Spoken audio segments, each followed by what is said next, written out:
Average American age 16 to 74 reads at a sixth grade level or below. We are in the information age, Auron, where I can pick up my cell phone and I can learn how to rebuild an engine. And I don't know anything about rebuilding an engine, but I guarantee there's a YouTube video that'll walk me through it step by step. We live in an era with unlimited wisdom around us at all times, and we're dumber than we've ever been. How's that humanly possible?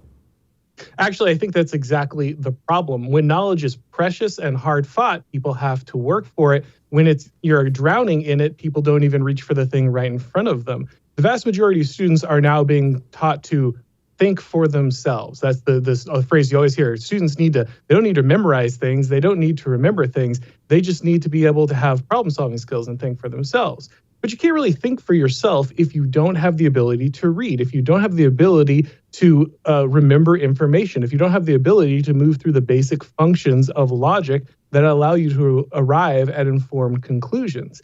And so many students are skipping incredibly fundamental skills to be taught things that are, again, more like restorative justice, more aimed at socially conditioning the child than actually delivering some kind of education that would allow them to function in the real world. Okay, Auron, so what's this look like for our society going forward? Because so many parents watching this right now, they're pulling their kids out of school, or they're moving to a district that's different, or they're homeschooling. Okay, so we have that, but then we have the other portion where they're going to double down, they're going to triple down on all this. And we have two different education systems now that are going this way rapidly as a country, if I understand this correctly. How does that end? Because it doesn't seem like that ends anywhere that's good.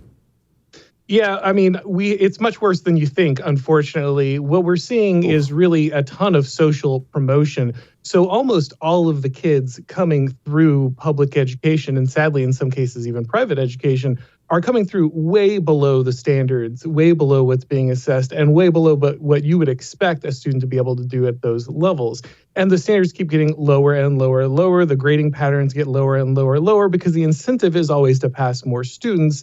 The incentive is always to raise the grade average, even if no one is actually learning anything of value, because everyone is evaluated on statistics and data, not evaluated on any kind of actual achievable learning goals.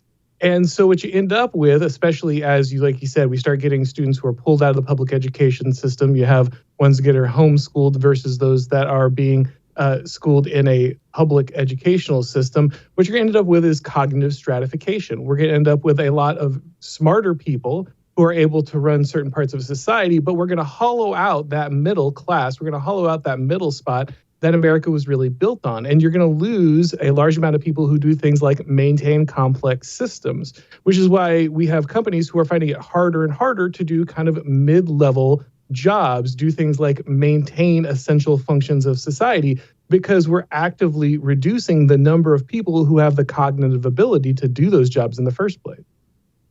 One of my cousins is going through this right now, working at a company. I think six-figure jobs, 3 or 4 openings. They can't find anyone who's qualified to take the job. Everyone's just an idiot.